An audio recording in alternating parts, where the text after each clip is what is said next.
There you go. Phone's on. Do not disturb the deep chats. The wisdom. The wisdom coming from Luke and Kane. I really wanted to be matching you this afternoon, Luke, but it's freezing cold in this velodrome today. The last couple of weeks have been very grim in here, so I guess I've started to take it away. Welcome back, episode 3, season 4. Yes, I did put season 3 on an Instagram post. Did you? So I actually did get it wrong, but we are here in season 4, episode 3. Coming back at you from our usual track scene. We were just talking about potentially coming up with a couple of new spots just to mix it up a little bit. But we're talking everything training, talking everything wisdom from the noises going on in the head. The noises and the thoughts and feelings and emotions that come rattling around both of our brains of ours. Probably a little bit dangerous that we're getting in front of the camera and talking about some of this stuff, because during this winter grind, things get a little bit silly. So tell me, how you doing, mate? How's the last couple of weeks been? Yeah, it's the 2 weeks goes by quite quick, surprisingly, considering we said we're going to do these every fortnight, and it seems to come around quite fast. So since the last time, I guess not much has really changed from my end. I'm still dealing with niggles and a niggling injury, which is kind of hampering my training a little bit, and in turn hampering both of our training on the tandem together. However, not getting in the way of your individual training. I think that's something that we will kind of go into and discuss in a little bit. But from day-to-day perspective, for me, it's been a bit more just managing my own expectations and how I'm kind of handling that process, and a bit of taking my own medicine as well. That the things that I teach and say to the juniors when they've come to me with injuries, it's my philosophy. It's always better to take, 2-3 days off, maybe a week, as opposed to push through and then you need to take months off. And I guess that's where we came to that decision last week. Shane and I was like, okay, we need to take some time off here, or just a bit of a backward step, reassess things, put a bit of a plan in place, and then look to kind of get back into training hopefully next week, and then we can kind of charge ahead. And even still within that too, we're going to have to alter and adjust and move things around. And the good thing is we do have time on our side. It's still 12-13 weeks till Worlds, pending selection as always. So this is not a bad time for these things to kind of happen. If this was 2-3 weeks before, maybe the thoughts and emotions and feelings feel completely different. However, the process is probably the same. The messages that are here around just taking a backward step and being okay with it would still be the same in that regard. So luckily we've got time on our side. That's kind of where I've been the last couple of weeks. So for me, training's not been too much. However, I did get a chance to push a little bit in the gym yesterday just to kind of bring back in some load, and I haven't lost anything. So I'm not concerned by that. However, just push a little bit with a full rainbow plus some on the bar. Above.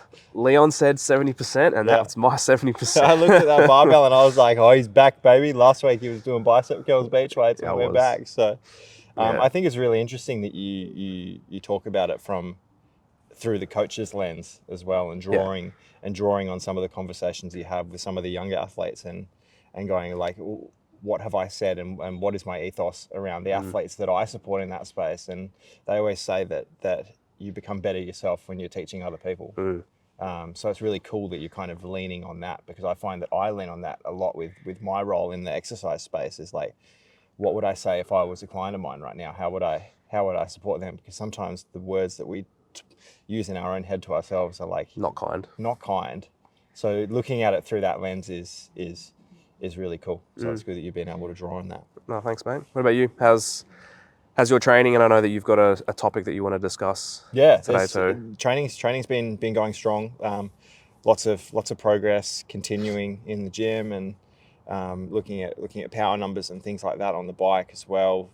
A brutal session on Monday, but things are moving in the right direction. And I guess one of the things that I can control right now is, like, while there's a few changes and sideways steps that we've had to make, like showing up to every session going, well, how can I put myself in the best possible position so that when we both get to the start line pending selection in 12-13 weeks, that we can go, we've done absolutely everything that the both of us could to be in the best possible position to perform, and then ultimately be at peace with whatever the outcome is from the race. So I guess I wanted to talk a little bit today about the word accountability and then what flows on from a thoughts point of view from that word accountability. Yeah. Because like we probably could have had the camera in the pits today because we went very rogue on some of those conversations about accountability and what it means. And to me, like I've been thinking a lot about how like ultimately we are the only ones that can control our own journey and our own destiny and kind of whatever we choose to do. And I think that elite sport has really helped me to be able to look at any situation and go, I am accountable to taking control of this situation and being on the front foot, and accountable to all the people around me as well, and taking absolute ownership of any situation.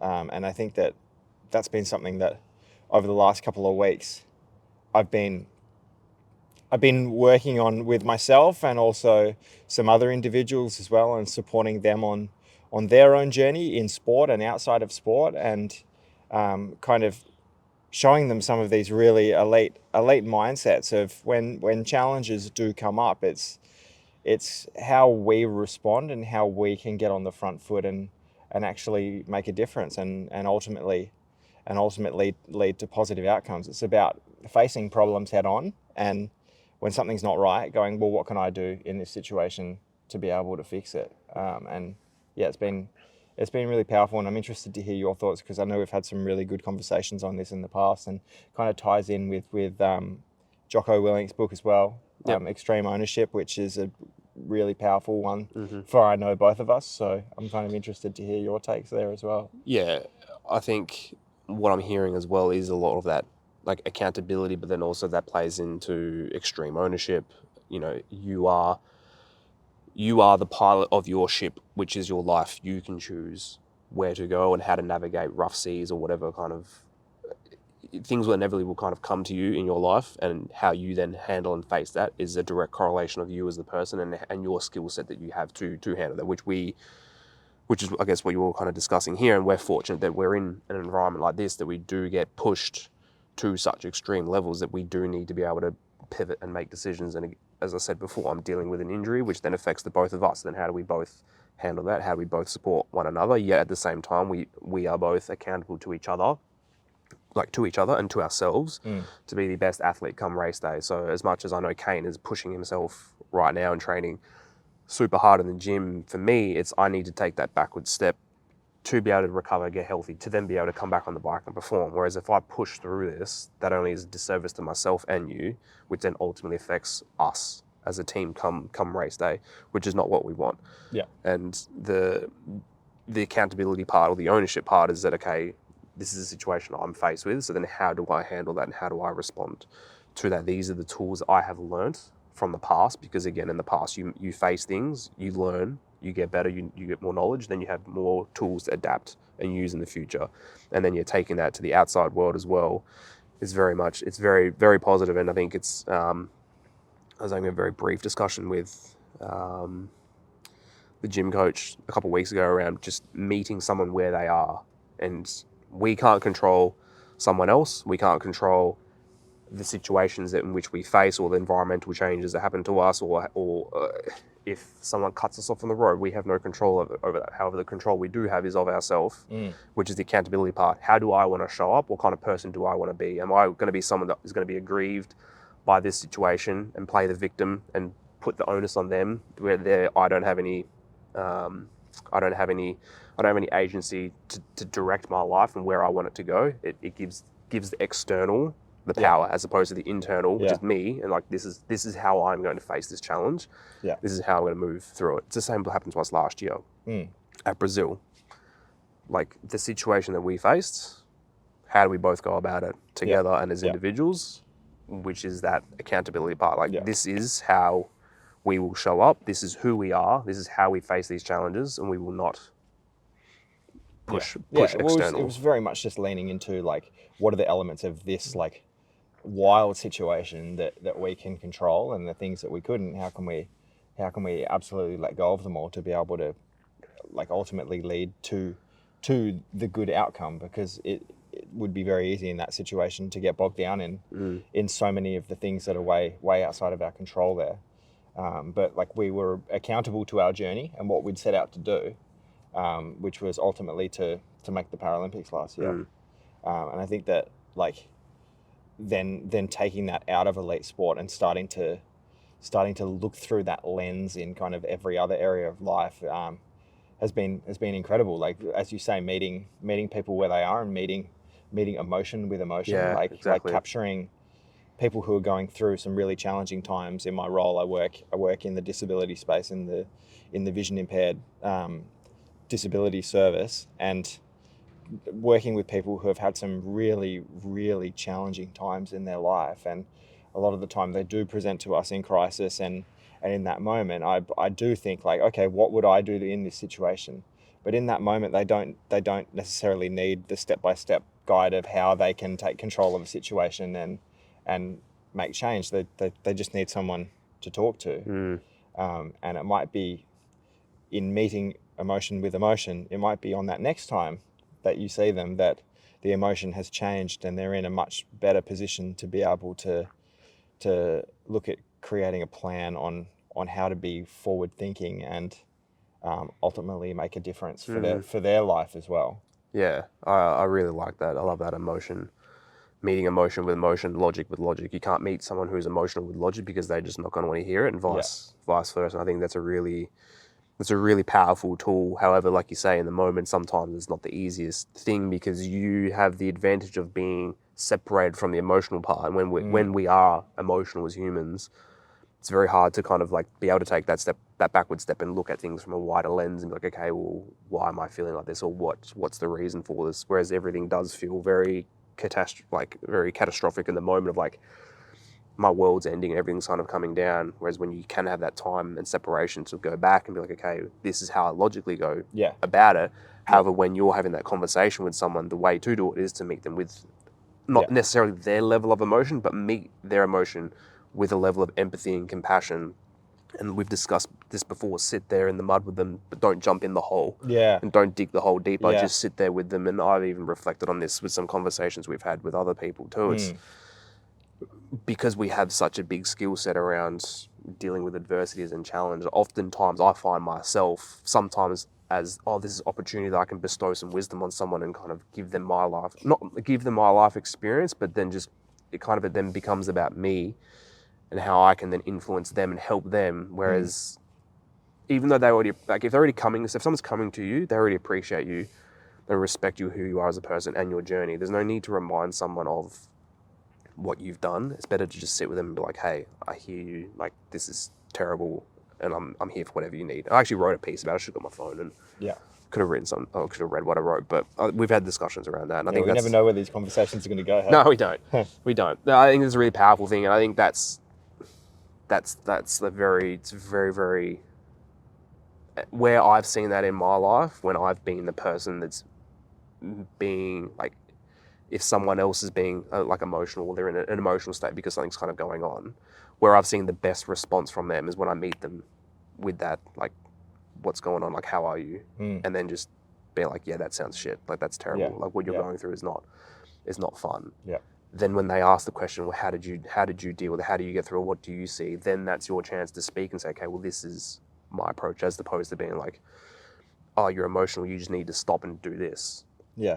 There is a level of, I guess, finding that middle ground of... There is that middle ground because you do not want to jump in the hole with someone. Yeah. When they are going through a challenging time, when you're providing that support. But there's always a glimmer of hope, and those sort of conversations are about trying to find those glimmers of hope with someone. Like when somebody is going through a challenging moment, and they've come to you, I always put it back on. I will use an example of my work. Like, so when someone comes in for exercise physiology service, to come to our gym and they've just lost their sight, or they've just had some absolute crisis in their life, or just a regular client of mine, they come in for a session and it's a horrible day for them.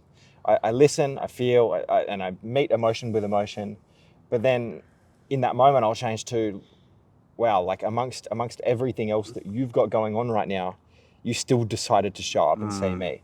And same as with what you're saying, amongst everything else that you've got going on, there must be some glimmer of hope because you're talking to me.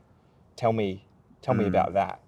And it's how you kind of take that reframe to not immediately trying to bestow that wisdom on them and not immediately trying to solve the problem, but trying to find that little glimmer of hope that can turn the conversation to moving forward and taking someone on a journey with themselves. You're not forcing them through to an outcome because the response might not be positive then.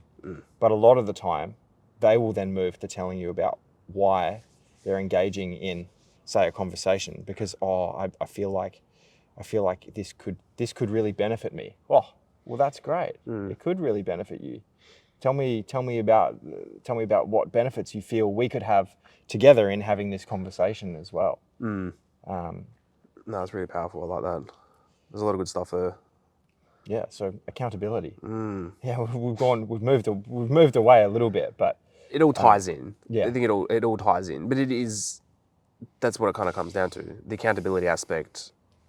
It's all on like a sliding scale. It always, there's accountability to yourself, to others, and how you show up, and there's also accountability to performance and friends and all those things. However, what we've discussed, it does tie back into it because it's ultimately up to you and how you show up and the ownership, like you taking agency for yourself and like, okay, this is how I'm going to move forward. This is how I'm going to direct my life, and this is what I want my future to look like. That is the accountability part amongst everything else that you're kind of faced. Always moving forward, always trying to find a way to move forward, even if it's with how you wake up. So like tomorrow morning, if you wake up feeling, I've had a bad night's sleep, I feel rubbish, oh, it's cold. How quickly can you reframe that to be accountable to the person that you want to be in the future and say, how can I be the best version of me today to continue moving forward? I like that. That's pretty cool. Yeah. Anything else to tie in there, or pretty happy with that? No, like that bit there's the short. Yeah. That's it. So some really powerful conversations, and I think because of the role that I have in supporting so many individuals outside of my sport, I'm constantly looking at my sport through that lens and how I can draw that parallel to the work that I do and the support that I offer the people around me, is going, what lessons can I take away from riding this bike around in circles that I can help and have be as impactful with as many people around me as possible. And I think that's why I'm really enjoying getting in front of the camera and getting on the microphone with you, because hopefully one or two people look at this and it can have a positive impact on them and their journey. Absolutely. And I think that's the bit that you said early on about like coaching or moving past and being able to coach others as well. And I think if I take a similar approach that you're discussing, when I coach the juniors, I'm very much doing the same thing. I'm taking my lived experience and learned failures and then trying to help guide them in their own journey and help them see, I guess, the challenges in which we've both faced, and they can then take that into their own journey. And to me, that's a sense of joy, that it's like, okay, cool, what we are doing here on the track, riding around in circles, can profoundly impact other people, and then therefore makes the purpose, like we discussed a couple of weeks ago, far greater, that what we are doing is for the betterment of other people as opposed to just ourselves. I think that's quite a powerful message. Yeah, absolutely. Yeah, very good. Yeah, nothing else to add from my end, and please leave a comment if there's any direction you want to send us on here. I was supposed to bring the GoPro to get some training footage in here today, but I completely forgot. That's okay. So I was hopeful to get some footage that we can overlay, but we'll... It's basically a podcast at this point. It is, yeah, it is basically a podcast. So if you're liking the pod, we can keep rolling with this. I think as we get on a bit of a roll, we'll find a bit of a structure, and whether we pick a word like what we did today and just kind of delve a bit deeper, or a concept or a thought or whatever it might be. Or a suggestion. I came to you over the last couple of days and said, this is what I've been thinking about at the moment, but I had no idea how I was going to structure it into actually then going on and talking about it. And then once again, it's being accountable to sitting in front of the camera. It really helps me to unpack some of these thoughts, that there's a lot of thoughts that float around in this brain, mate. So it really helps me to unpack it all and put it into neat little boxes for me to be able to draw on for myself and for all the other people that I support in my world too. So No, that's good. I love it. yeah, we'll keep Awesome. on rolling. All right. Thank you. See you. See you in the next one. See you in 2 weeks. Very good. Thanks, mate. All right. Sweet.